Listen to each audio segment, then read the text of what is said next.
Warning: listeners may experience increased motivation, accountability, and personal development. You are now listening to the Think, Grow, Evolve podcast with your hosts, Eric and Jose. All right, dude, we're starting to... damn, I made a mistake. What? I'm kidding, dude. That's the theme of the episode. I got you. Yeah, dude, today we're talking about learning from mistakes, specifically learning from our mistakes. Because, you just witnessed one. Yeah, I mean... Well, not witnessed, but you guys just heard one. That was pretty funny, eh? You didn't see that one coming? You completely I caught got you. me. This guy was about to press the stop on the record button. Wow. I'm like, already. But it sounded flawless. That's why I was kind of like thrown off. But yeah, you got me there. Cool. So Dude. I'm going to learn for next time. Okay. I just Googled mistake on my phone, and you know what comes up? Tell it to me. It's an action or judgment that is misguided or wrong. What do you think about that? Negative. First thing that comes to my mind is... I don't like the word wrong. Yeah, it's very just negative. It's in your face, eh? Like, yeah, it's just like, yeah, you're wrong. Like, it's like, oh, okay, sick. Like, thanks. And I feel like that's like, I feel like words, like just the power of words is huge. So something like that definition is just, yeah, you're wrong. It's like, okay, I don't think anyone would like to be told, or let's say you're doing something and then just, you know what, you're wrong. Like, I feel like no matter who you are, well, maybe, who knows, like that's probably going to sting a little bit. That's for sure. What do you think? I think the wording being yeah. misguided or wrong, I think it's kind of silly. And I say that because mistakes are going to happen to everyone at every point in their life, not some points, literally every point in their life. And this kind of definition, if we're going to go by it, it makes me want to avoid them. And I think as a society, I think we're taught to avoid mistakes. Yeah. Like, don't do bad in school. Don't do bad in sports. You know what? Like, don't buy ugly clothes because you're a mistake to your attraction. Like, don't take risks. Yeah. Don't go against the norm. Just follow this plan that we have for you, which is obviously, like, there's nothing wrong with that. Nothing wrong with what? Just like following, I guess, the norm, right? It's just like, or following what is definitely to, I guess, avoiding mistakes in a way.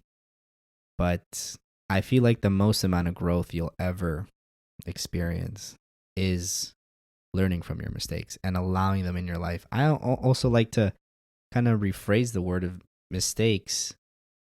I like putting, instead of saying mistakes, I like saying opportunities to grow.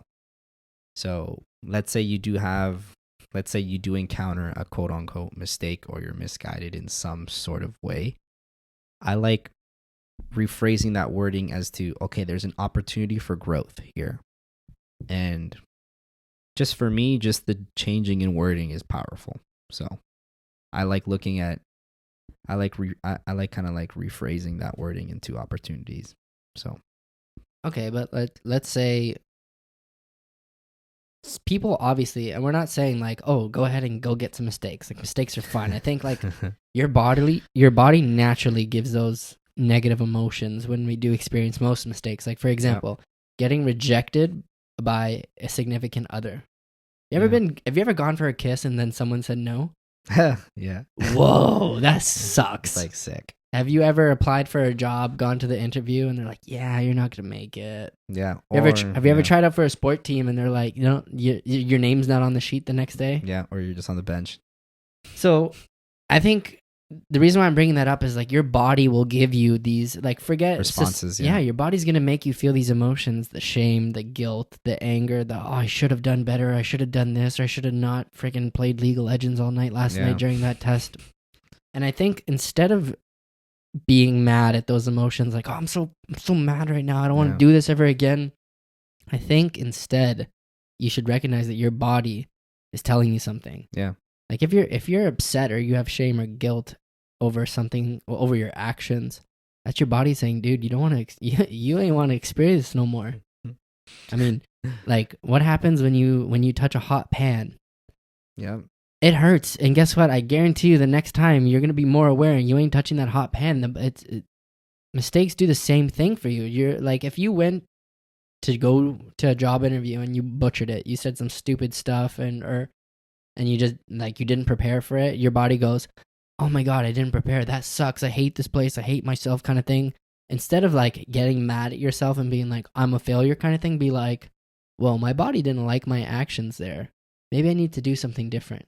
Yeah. It's almost like an alarm system, you know? Yes, because your body doesn't know any better, to be honest. And I feel like we shouldn't beat ourselves over it when we do experience these type of emotions, when we do come across these mistakes in our life, right? Like sometimes our body does send us these responses and they're just uncontrollable to some degree. Others are more controllable, but we shouldn't beat ourselves over for it. Like, oh my God, like this, why am I feeling like this? Or kind of like what you said, I shouldn't have stayed up, or I should have prepared, or I should have, and now you're just hammering down even more negative thoughts, and it just puts you in a place where you're dwelling in your sadness. It's like worse than you were before. So I feel like, yeah, just like a common theme is, I think is, again, having that mindset to look at mistakes from a different point of view, right? Because what do you think society views mistakes as?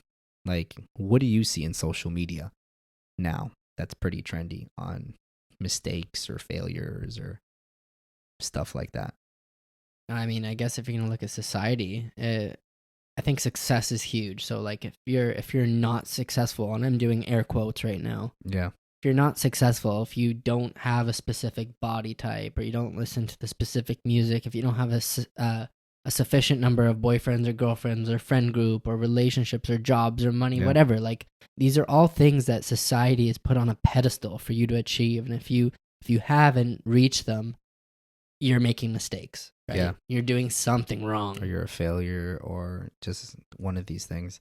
And another thing, I feel like a lot of people, well, we just see the end product. Very rare, sometimes we see the journey. Like sometimes, like there are people that both of us follow, like that post videos on YouTube. Like an example would be Christian Guzman, if you guys know who he is. We saw him from the start to what he is now. And we've seen his journey, his ups and downs. Obviously, he posted more ups than downs, but I feel like a lot of times, like we just see a lot of people just post, look where I'm at, look what I've done, X, Y, and Z. Well, they don't really process like the journey, right? You know what's gross about the social media community in this aspect is when you actually do post your mistakes, or you don't filter everything. People will ream you. Like they try to crucify you for like, oh my God, like, did you see people will literally in the comments of videos be like, oh, look, pause it at like 4 minutes and 36 seconds. You see when he did this, Jesus. Or like, see when she did this. And like, I mean, don't get me wrong. That's going to happen regardless. And I think pointing out people's mistakes, if you do it with the intention of hurting someone, I think that is something that I don't stand for. Is it going to happen? Absolutely. And you know what? Like people can choose how they react from that. But I think like the other side of the coin that we're not talking about yet is accepting feedback, because you have to be able to acknowledge when you can get better. Yeah. If you think you start at anything, whether it's sports, arts, fitness, your hobbies, your job, if you think you start at 100% or you'll ever reach 100%, you're wrong. Yeah. And I think me and Jose always talk about forever being a student, having that student mentality is like, you always have to be constantly learning. Always. And you can't learn unless you point out what you can get better at or what you don't know. And instead of getting all butthurt about it and someone points something out, be like, you know what? This is something I can prove out. Me on the podcast, if someone says, yo, you say like a lot, or you speak too conversationally, or you're breathing too much, like, like Darth Vader. Imagine we can be like, yo, what an asshole. I can't believe they said that. Or I don't care. They don't have to listen. Yeah. Or I could be like, you know what? Let me look. Yeah. Let me look at myself for a second. Exactly. Yeah. It's so easy. I was on TikTok the other day and there was this guru. I think his name is the Sad Guru. I could be wrong. Yeah. Do you know who that is? No. There was this TikTok and he was being interviewed on like a podcast or something. And he was like, the funny thing about humans is, say they don't brush their teeth. Yeah. They can look around and be like, that person smells, that person smells, that person smells, but they can't smell their own breath. They can't see or can't smell what's under their own nose, is what the message he's getting at. It's so easy to look at other people and be like, oh, look at how she dresses. Oh, look at the makeup he's wearing. Or, oh, I can't believe she needed plastic surgery, or he needed to do that treatment to like be that kind of thing. Or, oh, he only got that job because he sucked a couple, you know what? Jesus. Yeah, I got a little rude there. But that's literally like the toxic community of like the social media world, right? Yeah. It's like farts. Everyone else farts are smelly but yours. No, I beg to differ. No, that's different. But yeah, no, that's I think that's I think that's a really good point that you went on. But then again, it's just, I think it just boils down to being aware. And like you said earlier, is having that student type of mindset where, like, if you think you know it all, I guess, but to every person like you do encounter, there is something that you may not know that they can tell you. There's a lot of things. There's a lot of like you. Something that happened to me, to be honest, is I was actually training one of my clients, and I think this was like a couple sessions in, and he told me something that I didn't realize that none of my other clients have told me. And I appreciate, like, at first I was like, wait, what? He told me, he's like, you know what? You should stop asking how I feel after every set. I'm like, damn. I'm like, okay. I was like, yikes. This guy's a jerk.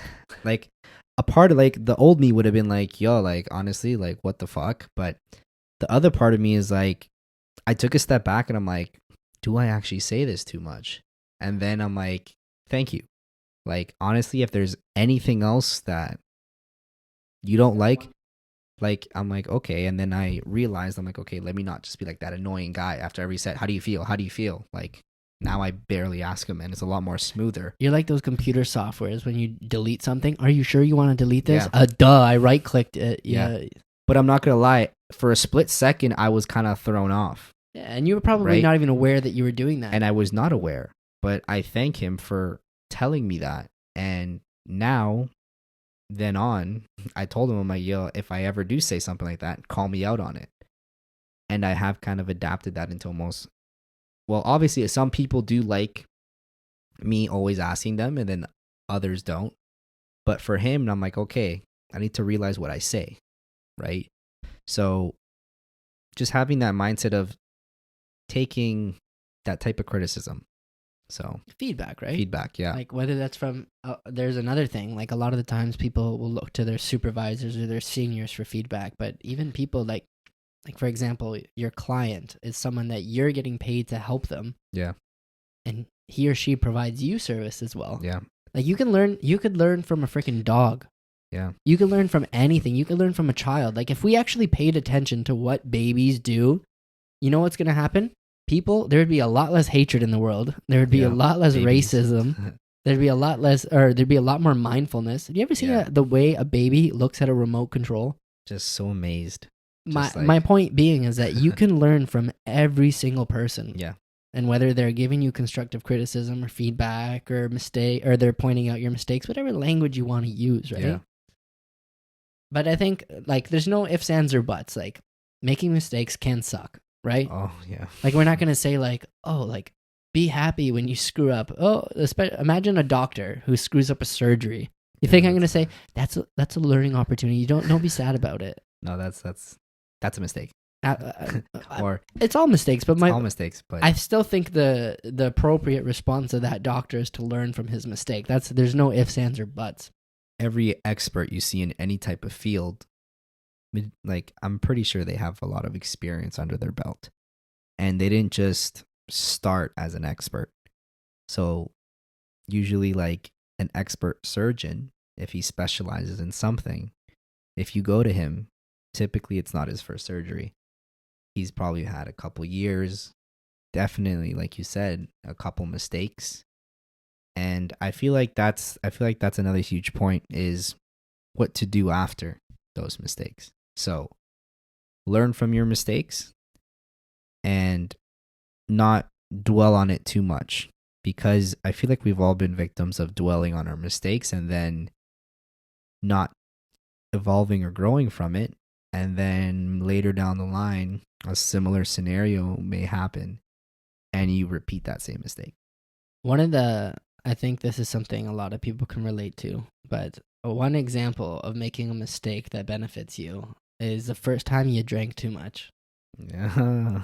Woo, we've all been there. Oh my God. How much does it suck sleeping on the bathroom floor, cuddling with the toilet bowl? Yeah, But you know what? A lot of people that I speak with, like, after it's happened once or twice, I mean, some people more, but like once you've actually like made those mistakes, you learn from it. Like now, like when you start drinking, you're like, I'm getting close to being too far, right? Mm-hmm. And or maybe like, you can use an example of being in a relationship, or like, I'm getting my significant other mad right now. Like, have you ever gotten with a friend, a sibling, or with a significant other, and you're poking at them, and like you can tell they're getting angry, but you're just like whatever, and then they blow up, and you're like, that was my bad. I took it too far. Yeah. So you're a big brother. I'm a little brother. I annoy my sister to the shit where she like gets violent, and I'm like, well, I pushed it too far. Yeah. But going here to my point here is, from the mistake, you're like, okay, I can't bug Jose about that. That's a sensitive topic. That's my bad. Or like, I can't be this annoying. It's gonna hurt them. Like, you can learn through your mistakes in literally every facet of life, right? Yeah, but it takes that mindset of wanting to learn and to grow from it. Exactly, and I think that, like, staying on the topic of like now, like the maladaptive side of mistakes, like, you should really take advantage of the mistakes that other people make. And like, that's huge. Are you a person that experiences secondhand embarrassment? Secondhand embarrassment. Give me a scenario, because I don't know what you mean by that. Okay, so you're in a restaurant eating with your family, and a server happens to them? No. A server across the restaurant holding a tray of freaking waters spills it. Yeah. Okay. Do you feel like, oh my God, so I'll literally start blushing for them? If it's like something I've done, like kind of like the example you said, if it's a server, then I feel like, because I've been a server, I can relate to them. I feel like, I would go through like... Okay, how about something that you haven't done? Like, well... Have you ever been on a TV show? Or have you ever watched it? Have you ever been on a TV show? Yeah, this one. Have you ever watched a TV show or a sitcom, or even like something... What are those like real shows called? Like The Bachelor? What are they called?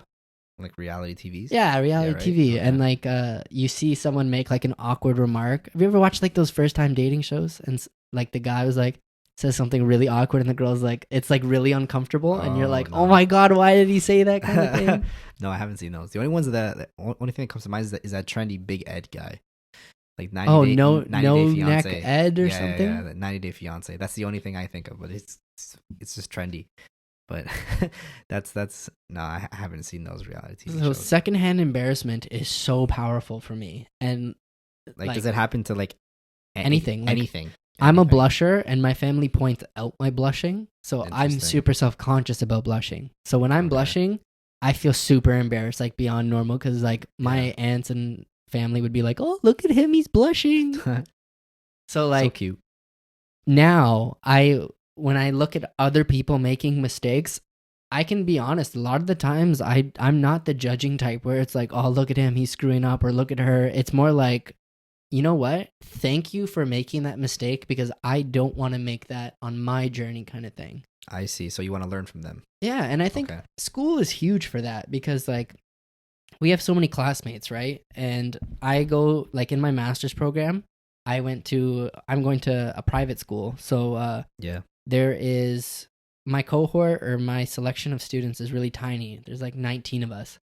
And I'm the second youngest, and the age gap, the range of age in my program is like 20 something years. So there's people Damn. in like their 40s in my different walks of life. Yeah, and at first I was like, oh, I want young people to like, so I can like relate and go for lunch and we can party and stuff. But at the same time, like, you can learn a lot. The people that I gravitated towards are surprisingly the older people in my cohort, and they've taught me like their experience, like remarkable. The things that they've taught me in like the short year that I've been in this program so far. That's amazing. That's amazing. I think like just realizing that about yourself is like, okay, I want to be with this group of people, but just be like, you know what? You gravitate towards, I guess, like the older people in your program, and you can definitely learn a lot from those type of people. Yeah, and like when you learn about other people's mistakes, right? So not only can you avoid them in the future, like for example, when someone, I think money is a good example because a lot of people try to look to others how to save money. So you read these books on like what mistakes not to do, and you talk to investors, you talk to brokers and financial advisors, and like a lot of the time you listen to some of the things, but then something else comes up, right? Yeah.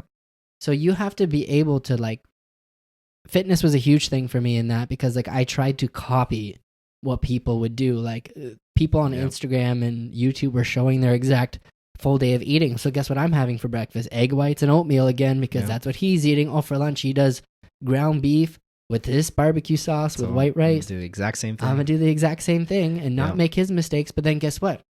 My body is different than his. My body's different than yours, man. I can't do what you do to get to your size, and you can't do what I do to get to my size. Yep.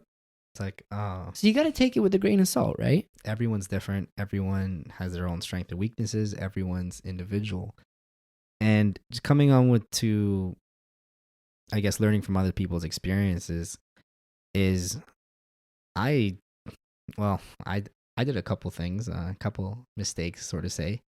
And I was 21 and I invested in the stock market completely. I thought I knew. See, and this is another thing, is I thought I was an expert. Off of YouTube videos? YouTube, Instagram. Baby. I'm like, look at me. Introduction into Rich Dad Poor Dad. I'm like, okay, let's go. And I put a decent amount of money into weed stocks. And I thought I was like on top of the world, especially because I was making money at one point. So then I'm like, see, look at me, right? Then as life went on, it's not doing so pretty now. But I am a lot older now compared to when I first started. And one of the things that I wish I could have experienced at that time is learning from other people. And I remember I didn't know the power of networking at the time. There was people that were trying to talk to me, but they were experts in their field, but I was not willing to take their advice because I was like, I know what I'm doing because I saw gain, right? But long term, I'm like, shit, I don't know what I'm doing. I should have listened to the people that had that experience. Now I have a completely different approach, and I have adopted that student mentality always. Well, because people are proud, what they don't realize is I was very proud. Someone like Tom Brady, LeBron James, Michael Jordan, name me another great. Mike Tyson. Yeah. All these people, they have trainers. They are the best at their sport. They are the best at their art. And yet they still have coaches. Yeah. Because you know what? You are not the best at every asset or every facet of your game. Yeah. There's always someone better than you at something. Whether that can be someone that I'm sure I can work on being more organized, but I'm sure there's other people that are just way better at that than me. And accepting that, I feel like is huge. And letting other people that are better than you in certain aspects help you, I think is like another big step. Like that's kind of the step that I'm kind of adopted now as to how I took my loss in the stock market. Now I'm educating myself on what to do, something a little bit more safer, not as volatile. And I'm reaching out to people that have done it, that have experience in that. So I've switched my approach. I've learned from my mistakes, which happened the hard way. And I don't know if there's that saying where we love to learn the hard way. Like, I feel like sometimes we know what to do, but we love to learn the hard way. I don't know if there's like a saying for that, but I think you hit it. I mean, it sounds pretty familiar when you say it like, that way. even when it comes to relationships, sometimes I feel like we know what we should do, but we're like, like let's just keep staying here. Let's just let it burn. Yeah, the house is burning around us. Let's just let it burn. Let's just enjoy Insert it. Right? John Mayer lyrics. So I think that's a huge point, is learning from other people's mistakes. But what comes with that is also putting yourself and networking with those type of people, connecting with those type of people, right? So if you want to be, let's say you want to, like, for you want to become, what is your goal? I mean, what would you want to become? So if ideally, as your profession, if I'm sticking on my current path right now, because it obviously is flexible, but to become a psychologist and a public speaker and a writer, do you know how many hours of supervision I need? It's absurd. Yeah. I can't do it alone. I can't do it without instructions legally. Yeah. Like, to get registered, there's college bodies that I need to abide to. There's legal, there's ethical, like moral, like there's so much. You need other people and the guidance and supervision of others, anything to get into psychology or psychological field. Do you want to tell the story how you got into your program? How I got into my program? Yeah. Did you reach out to anyone? Or? Okay, so little story. So after I graduated from my undergrad, I took a year off, right? And I mean, not that there's anything wrong with that, but I hit about 7 months after my graduation. I was going through like a really low point. I was working at 2 restaurants at the time, and I felt like a failure. Like, going to bed was difficult, waking up was difficult. I was Society standards. Yeah, I was super successful all of school. I was a straight A student. I did really well in sports, and I was like, why do where did my momentum go? Am I really going to end up being a guy who works at a restaurant the rest of his life? Yeah. Not that there's anything wrong with that, but like I was in a dark place in my head. Anyway, so one day I decided to pull up my laptop, and I literally Googled search psychotherapist near me. And I think I emailed like 60-something cold emails saying, "Hi, my name is Eric Mahalik. I'm a recent graduate student, I just recently grabbed my undergrad, and I would like to speak with you to just learn more about psychology." And of that 60-something emails, 2 people got back to me. One was like, "Oh, hey, Eric, you seem like a really nice young man, but like, sorry, Dr. So-and-so doesn't have the time to speak with you," and blah, blah, blah, blah. And then the other one was like, "Sure, I would love to go for a coffee with you." Boom. Word. Yeah. Met her for coffee. In 1 hour, I learned more about like the actual profession and work than 4 years of undergrad. And that's not to undermine school. It's just that like I obtained more information. My brain was open that whole hour. Yeah. And I me being me, I was like, "Any chance like you need assistance? Like I'll volunteer for you. Like I'll be your assistant." And she's like, "No, actually, I have no need of an assistant." But she was like, "My boss." She's like, "My boss loves taking risks on young people. Want me to contact her for you?" One thing led to another. I got an interview and I got a job. That's huge. And then one thing led to another. That boss actually was a professor at the school that I applied to now. And she wrote me a letter of recommendation. And it's all through the effort of making those social connections. Like I said, I emailed 60-something strangers. One of them spoke to me.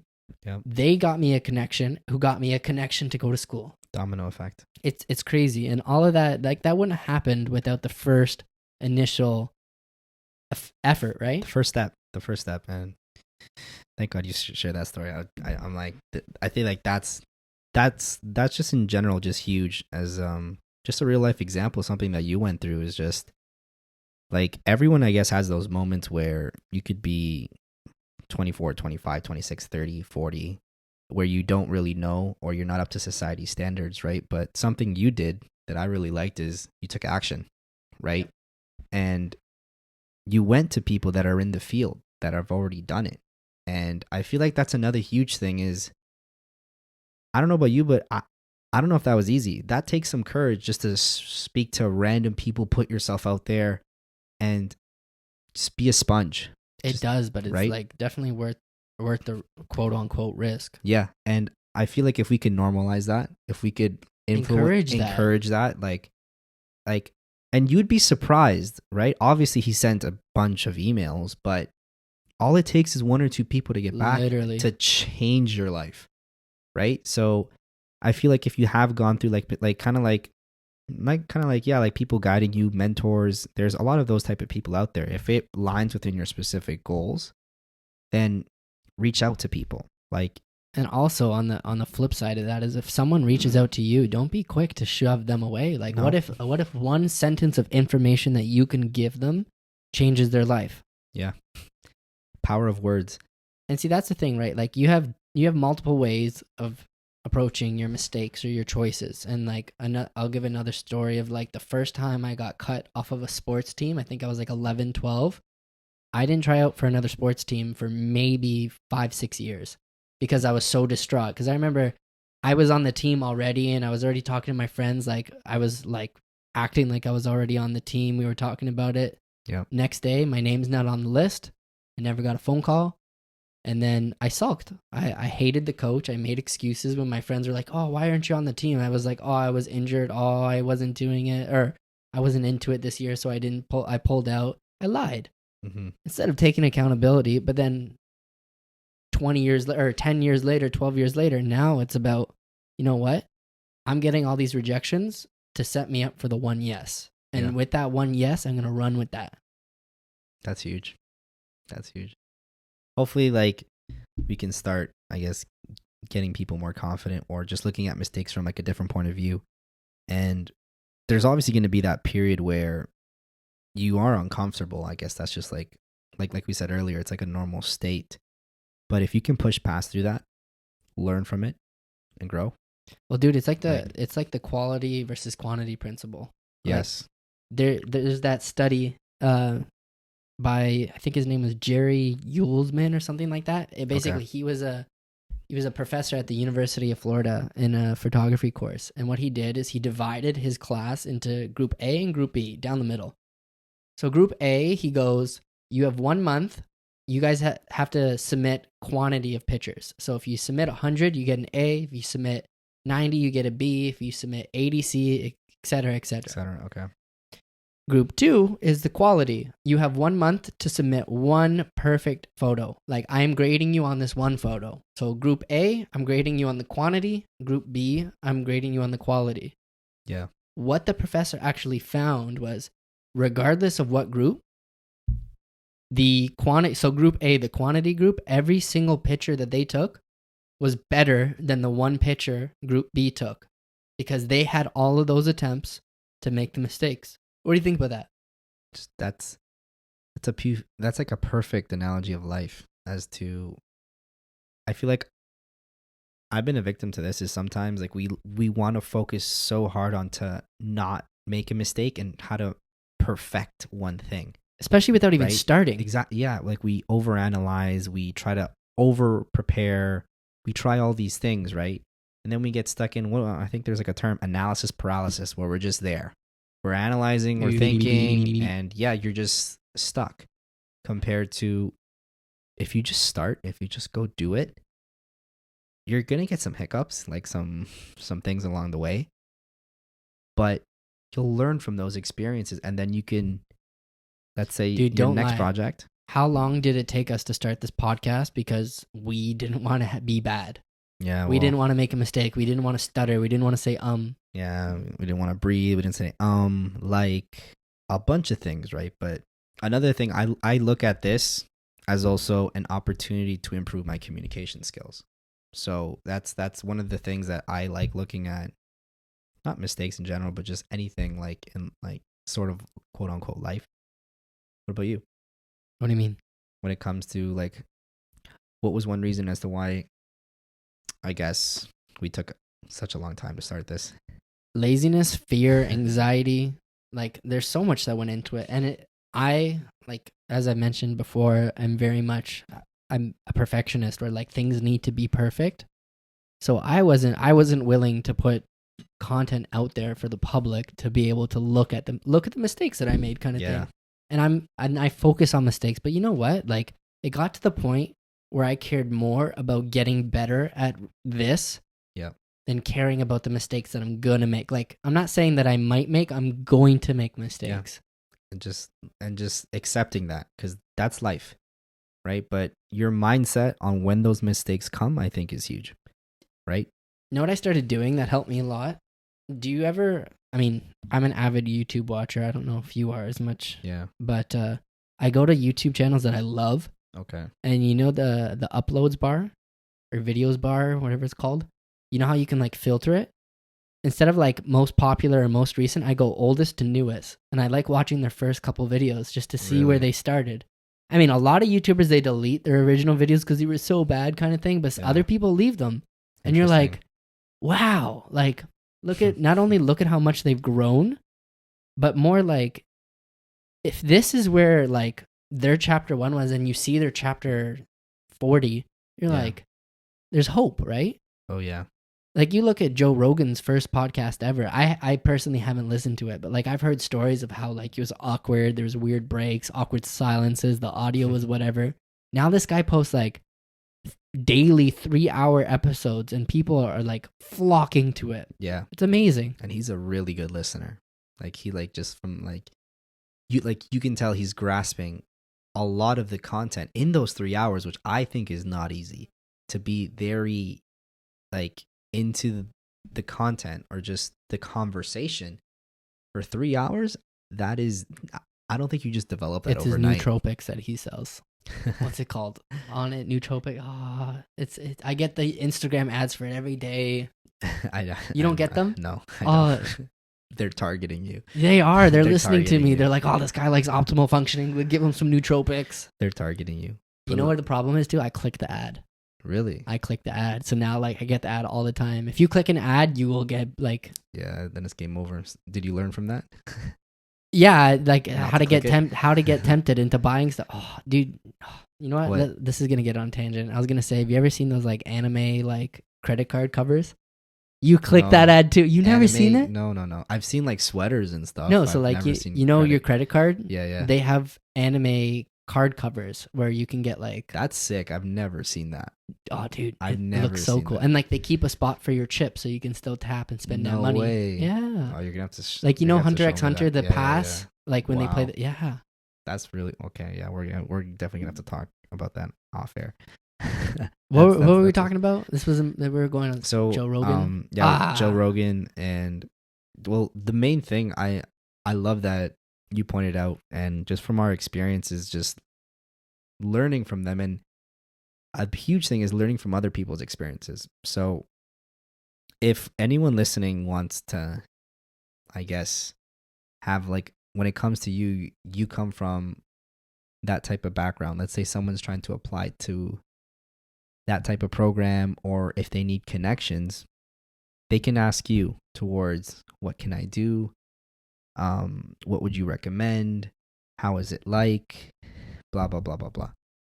And if you're curious, I know what not to do when it comes to weed stocks. And now I'm completely switched my approach to a more passive dividends and ETFs approach. OnlyFans. Yeah, well, I don't know about that. Bro, I love your feet pics. Yeah, they're nice and pretty. But yeah, no, that's. I guess that's the name of the game.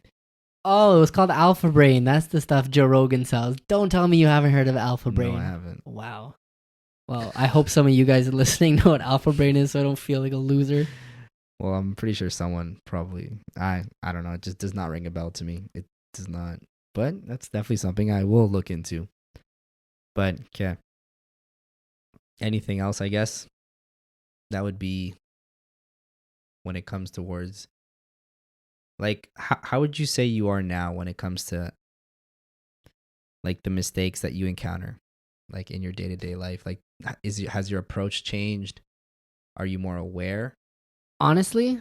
So I've brought more awareness to how I behave with recognizing mistakes, but I'm not gonna front. Like, I as a person am protective. Like, when someone criticizes my work, my writing, if someone were to listen to our podcast and to say stuff, like, initially, like, frustration will occur. Yeah. Like your instance with your trainer, when you were training that. Yeah. What do you call him, a client? Yeah. Yeah. My client. I'm used to saying patient client, whatever. Yeah. When you were training your client, and he gave you feedback of like, hey, bro, stop saying this. For like a second, I was like, well, that second, that instant, like that's very powerful for me, and I'm not gonna tell people like, oh, don't do that, because if you do that, you do that. But now, one thing that I'm happy about is I'm becoming very much aware of that. Yeah, and I think that's a step one for me, that I'm very happy where I'm at. Do I still avoid mistakes? Yes. Do I still get frustrated when people try to give me feedback? Do I still, all those things that we mentioned kind of not to do? I do all of them. You're human. But at the same time, because I'm becoming more aware, there's times where I'm like, wow, I got upset really irrationally there. Why? And then that irrational anger doesn't last as long. It's like an amazing thing. Because now you know. Exactly. Knowledge. And you're like, I don't want to be mad. Or like the other day, I think my mom did something like simple, like, hey, do you mind taking the dog for a walk? And my brain went, ugh, I can't believe she's asking me to do this right now. Like I'm in the middle of schoolwork. Yeah. And then I was like, why am I mad? Like I'm literally being told to walk my dog. And then guess what I did? I walked my damn dog. Yeah. And I actually, on the walk, I saw a stranger who smiled at me, waved at me, and I was like, hey, it actually turned out to be a really nice damn walk. Yeah, it's it's funny how things happen when you actually don't, like, when you go into you fight that discomfort, you know? Yeah, that's actually a really cool example. And it's so practical, because how many times, like, someone says clean your room, or like, oh, try this new dish, or try this new restaurant, and you're like, oh, I don't want to, but then you do it. You clean your room, you find that bracelet you've been looking for months. You're like, oh my god. You try a new restaurant, oh my god, I don't eat that food. It's the best thing you've ever tried.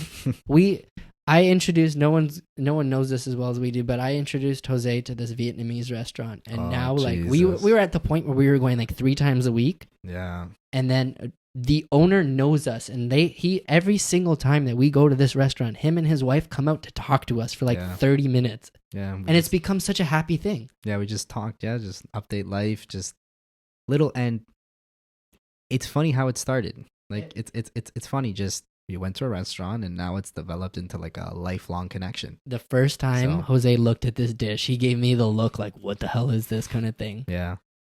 And it looks pretty but weird. I was like, okay. When you challenge yourself to either do something different, deal with the mistake, learn with the mistake, that's when you'll notice the growth. Yes. And that's when you will evolve, especially when you think about it, dude. Yeah, I feel like if you can look back at the times where you think you've grown the most or have evolved the most, I don't know about you, but when I look back at mine, it's almost always been a big mistake in my life, or things not going according to plan. Things not going according to plan. Beautifully put. Like and you're uncomfortable because you're used to doing something a certain way, and then life throws you a curveball, and now you're like, wait, what happened here? And I don't know if it's the same for you. Like I don't know if it's like, like personally me, like those are the biggest points of my life. I think everyone does learn differently, and I'm not gonna say the way I learn works for everyone, but like I personally, and I agree with you that like firsthand experience, like making mistakes on the spot. Like I worked at McDonald's as my first job, and like the training at McDonald's is ruthless, dude. Like it's 2 weeks of watching slideshows. Jesus. Like, no, like you're in there for 3 hours watching a screen, clicking next, and it's one of those screens where you can't just skip. You have to wait for the whole video to finish and then press next. Oh my God. Oh, so after like the first week or so, I didn't learn anything because I don't learn that way. Yeah. All of a sudden, 3 shifts into my job of making mistakes and not knowing the wording, like something as simple as like, welcome McDonald's, what can I get for you? It wasn't coming naturally. Yeah. But then after, like, you just get thrown into the fire, like, you learn. Yeah, that's life, pretty much. And to just welcome it. Like, if it makes you uncomfortable, if it's a little risky, if you can handle the risk, if you can take it on. And the negative emotions, too. Like when you fail, like, don't sit and dwell in your shame. In fact, like, recognize those emotions as like, I don't want to be here again, so let's not put myself in the situation again. Yeah. So what got me here? What can I do better to not put me in the same position? Like something with me is my first time doing my personal training exam. So many people were saying, oh, can't fit pros a piece of cake, and I'm like, oh, okay. And then we even went to like a concert, which was amazing. The day before, I did not take this serious because I believed as to what everyone was telling me, and everyone's like, you'll get it, no problem. Lo and behold, I do my exam. It was honestly one of the longest exams I've ever done in my life. I think it was like 3 hours and a bit. And I was like, uh-oh. I'm like, uh-oh. I didn't prepare for it. And I believed into what everyone was kind of saying. Obviously, I got my results back. And as you guys probably guessed it, I did not pass. You made a mistake. And at that moment, I could have been like, oh, what, like, I could have blamed people. I could have done a bunch of different things. But what I took from that experience is I need to be more prepared. I have to take this thing serious. I could have gone down a rabbit hole of being like, blaming myself. I should have done this and this. What a stupid test. It's just a money grab. You know what? Screw it. I'm not going to do this anyways. And I'm not going to lie. Like there was a point in me where I did say that. I don't know if I talked to you about it, but now looking back, I feel like there was a time where I did say it. But then when I finished my program, then I went towards CSEP and I took it 10 times more serious. I dedicated almost like 6 months straight. He quit Fortnite. Like, yeah, it was pretty serious. Facts. Like I went all in. I'm like, I'm not putting myself, kind of like what you said earlier, in that same scenario. I know what got me there, and I know exactly what to do to not get me there.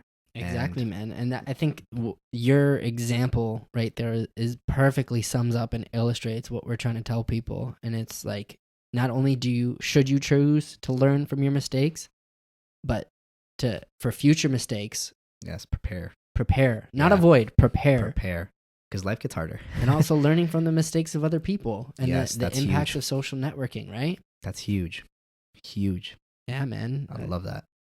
Well, dude, that was a freaking awesome talk. Yeah. Hope you guys we were a little vulnerable there, showing a little bit about our mistakes, but you know, if it influences any one of you guys to look at them as opportunities and to take them on, then I guess we did something. What do you think?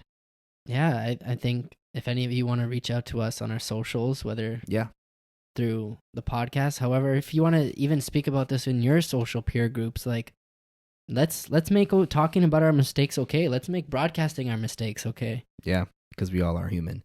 So, guys, if you like this, if you enjoyed it, if you think this can help someone, please share it or like it, whatever they do on the socials. Thank you for listening. Or don't. You know what, dude? I was on a roll there. Yep. You flustered me. Thanks for listening, guys. Think, grow, evolve. Much love and peace. Take care.